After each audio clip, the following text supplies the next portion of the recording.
Hey, it's George. I just want to say thank you for listening to this Trainer Spotlight episode. Let's not waste any time and get right into it. Coach, what's going on? Tell us a little bit about who you are.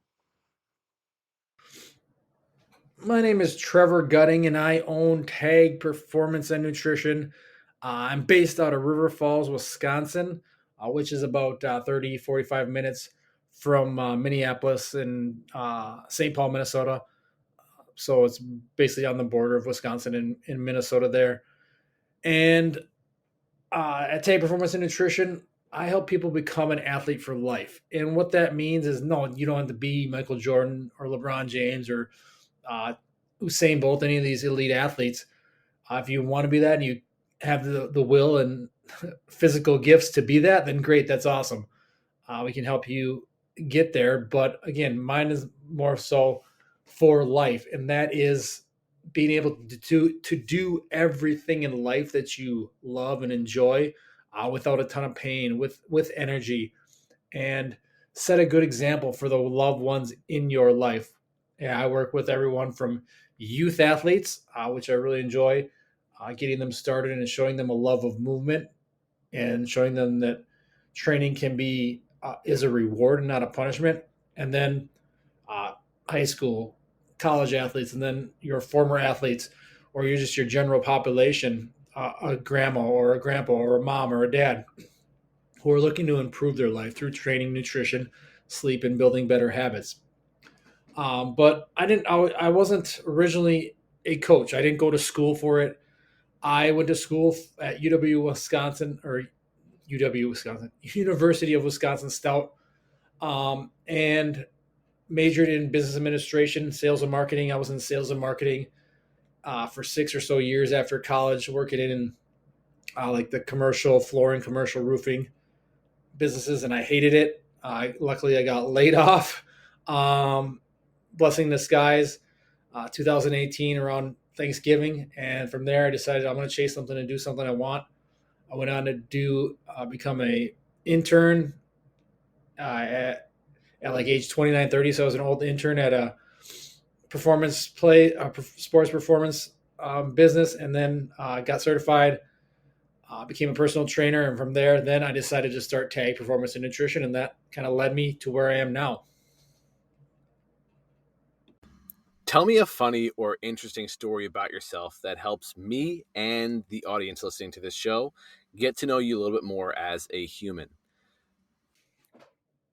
All right, so funny, interesting story about me. Well, I have been, if you know me, I'm a baseball player. I've been playing baseball for since I was probably 5 years old, so over 30 years now, and still play. Never made it any farther than high school. Got cut from college team and things like that, but I still play town ball. So town ball is really big up here in the western Wisconsin, Twin City, Minnesota area, and I've been playing for 18 years now, and it's just a fun way. A bunch of guys, former college players, some former pro players, former high school players, just current college players, all get together and play town ball baseball. And it's just a good time to stay athletic, stay competing, and be part of a team as we get older. But I've been a catcher, and one of the things that I guess I've been known to become as a catcher is a ball magnet. No one gets hit more than me, I don't think, whether it's a fall ball, whether it's just blocking balls. Our pitcher's struggling to throw strikes, and I just take a beating back there. Literally the backstop and blocking all the balls and getting hit with the balls. But I have a tendency of getting fall balls to the cup. And a good story was this was probably 10 or even 10 years ago or so. Um, Playing a game, catching, get a foul ball, go down to, and you can't really react to a foul ball because it's just so fast. Boom, hits it, takes it, foul ball, bounce off the ground right up into the nut cup. I keel over on the ground, rolling around in pain. Umpire's asking me, "Oh, where'd that one get you?" And I'm rolling around. Oh, got me right in the balls. And one of our buddies was up in the announcer's booth,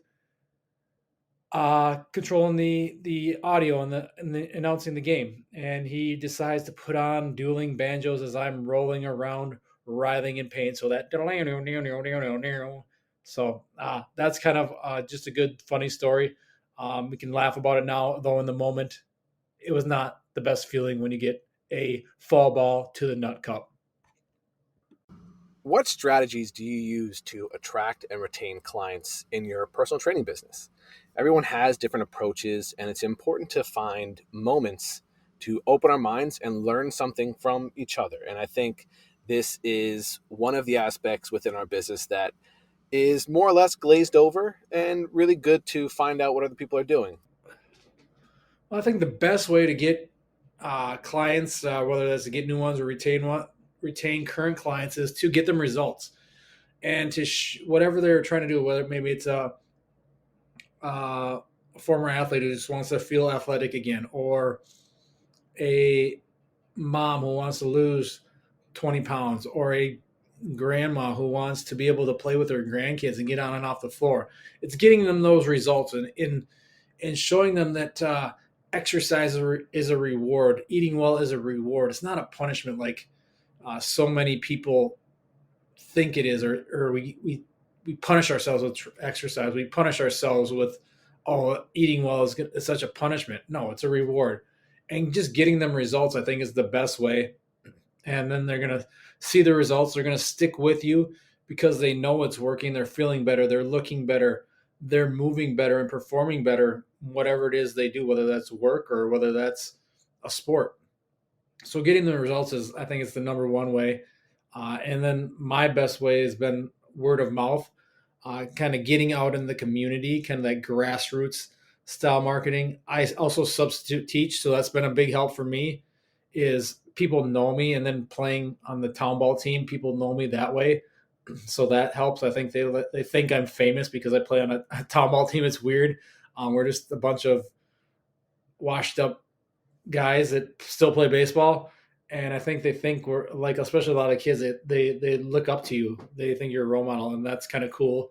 It's humbling, and that's been a big help to me. But again, that grassroots word of mouth from having people to get results and they tell their friends and that type of thing, or their family members. But also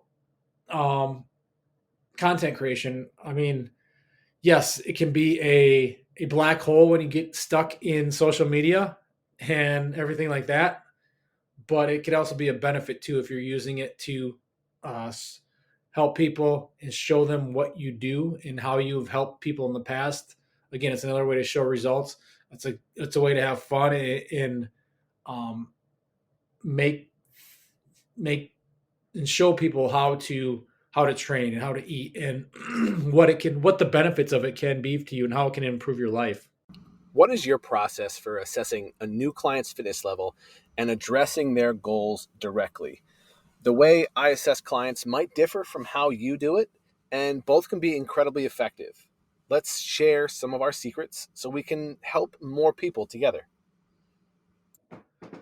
Yeah, typically I like to meet with the person first before we ever start working together. Make sure it's a good fit. Kind of get because I don't do just training. I do nutrition. I do habits, sleep, kind of that whole gamut of things to help someone put all the puzzle pieces together and figure out where we're going to start, when we're going to start. But specifically with like training, again, we'll sit down, meet, figure out what they've done in the past, what they like, what they didn't like, what what what kind of injury history they have, what kind of training history they have, what their current training is like, how long have they been training, or how long haven't they been, how long they haven't been off. Because a lot of people, I find a lot of people will like kind of lie because they want to tell you they've been doing something that they haven't. Um, and then we got them because I want to meet them where they're at. I don't want to rush them into things. Like you can't take someone who has been sitting on the couch for 10 years and immediately start sprinting with them, or some super heavy squat or something like that, because it's probably not going to work. They're probably going to get hurt. They're probably going to overdo it, which most people tend to do anyway. But yeah, I like to sit down and meet with them, answer questions, get a good in-depth knowledge of who they are, what their why is, what they're trying to get out of it, and where they want to go. And then we develop a roadmap for them with the training, with the nutrition, with the sleep. But as far as like training, I just like to watch them move, have them come in on that first session and just watch them move, put them through a workout. I'm not going to do it like an FMS screen or anything like that. I don't think that stuff's beneficial, especially for someone who hasn't moved in a while. So just watching them move, giving them an exercise and say, squat. I just want to see you squat, not giving them any cues, not giving them any pointers. Just see how they move.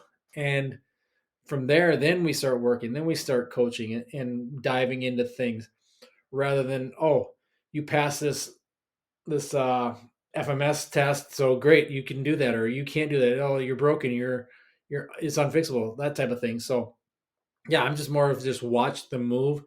What are some of the certifications that you hold, and how do you stay up to date on the latest fitness trends and research?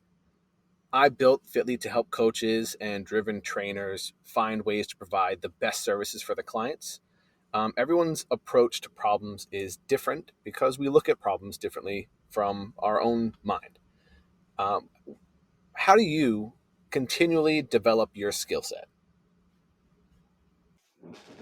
As far as certifications, I've done pretty much everything. I have my personal training certification. I've done one of my favorites was the CPPS for with Joe DeFranco. So I got level 1 and level 2 of master certification through them. I've done precision nutrition, which is a good one for nutrition and habit based nutrition coaching. The complete coaching cert, Dave Robertson. Um, or sorry, Mike Robertson. I've done that one. Joel Jameson's conditioning cert. So I've done everything and everything far in between, and that's how I spent a lot of my time when I was starting, is trying to do all these certifications, and I wasn't really applying a lot of stuff. And now it's more so I just like to experiment. That's how I uh, learn things. I see things online, even if it's something that looks really goofy. Um, I'll try it. I'll try experimenting things, see if it works for me. And I test everything out on myself before I give it to clients. I'm not going to give someone something that I have never done. Yes, so most of the clients coming in are not haven't been training for 15 years like I have. So they're going to be at a different level, and I think that can be kind of scary too, as they see someone doing something else and they want to be at that level right away. That's that instant gratification we have these days, but uh, I am more so just get out and experiment and test things out and try different things rather than always just worry about, oh, what certification do I have? Don't I have? Yes, I've taken some that have been helpful and I've enjoyed different courses and things like that. And I still take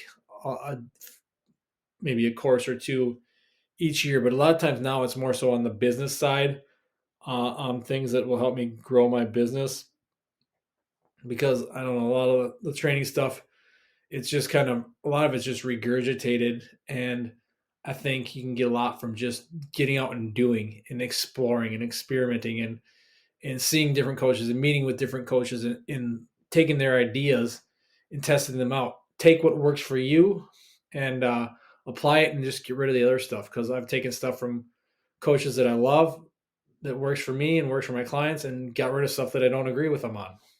How do you envision your personal training business evolving in the next few years? The industry itself is always evolving in ways we can't predict, but we have to plan for the future we want for a business. I'm really excited to hear what you have to say for this, because we all see what future is ahead of us in a little bit different ways. Our businesses all look a little bit different, even though we're all kind of doing the same thing.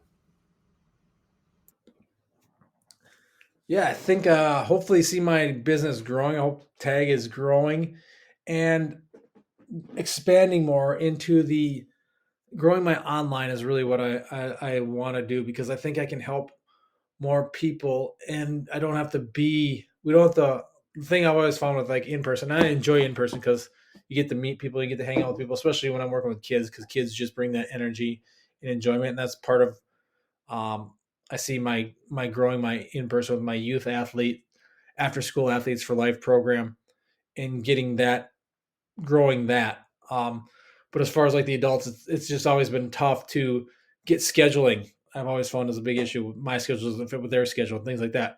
So the online portion where we can, the remote where they can just train on their time but still have access to me, and building it into more of a group community and online community, and even in-person people be in that community as well. And I think that's where I see my business.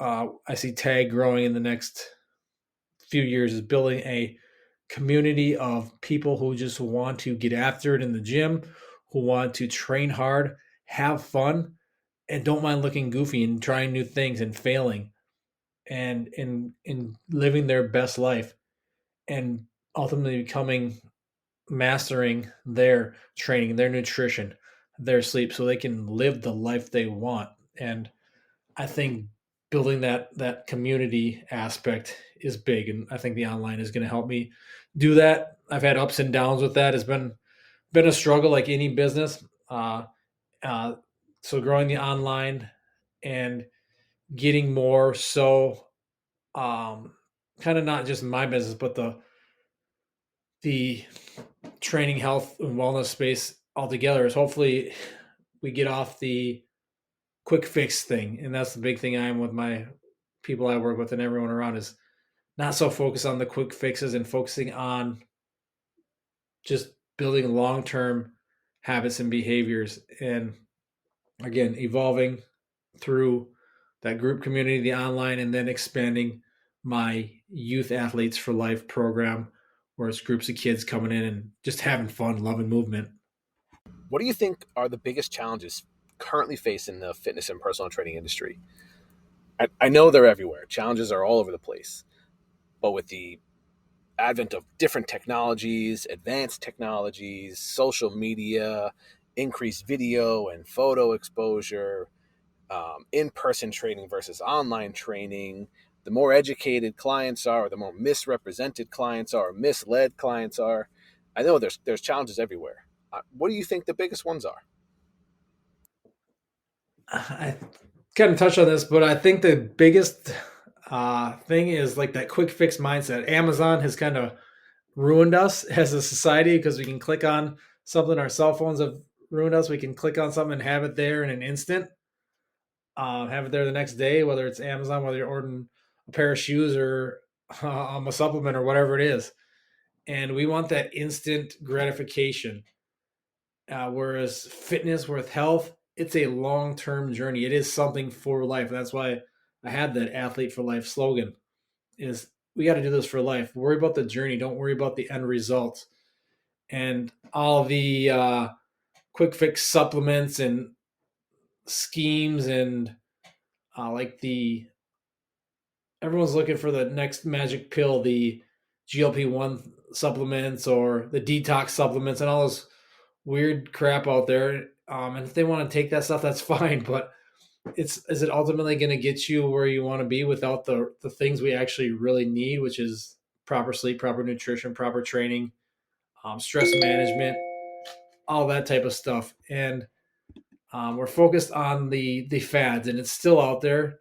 They come and go, but the quick fixes and all that stuff, I think that's one of the biggest challenges in educating people on them, and in showing them what is going to work best for them, and knowing that just because something works for someone else, it doesn't mean it's going to necessarily work for them. So navigating all this crap that's out there is always a tough thing and a challenge. But I mean, yeah, technology too.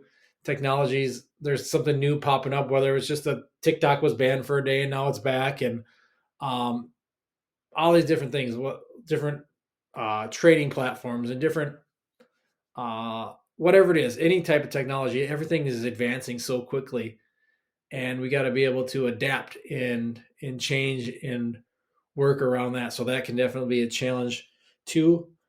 So yeah, we're always coming up, or there's always new challenges popping up every day. But I think that quick fix society is one of the biggest ones. Trevor, thank you so much for coming on and sharing some great info about yourself.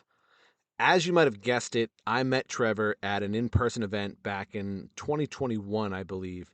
It was pretty funny how we met each other because it was supposed to be at this optional morning hike for all the coaches before the start of the second day of the event.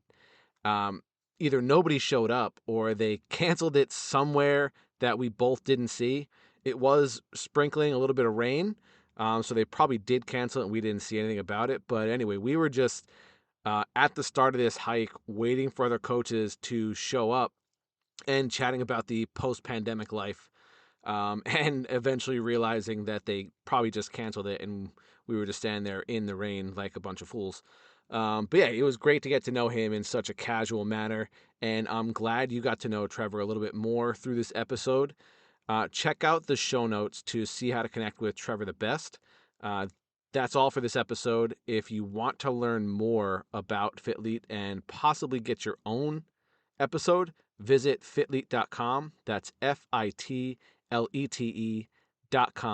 And I'll talk to you soon.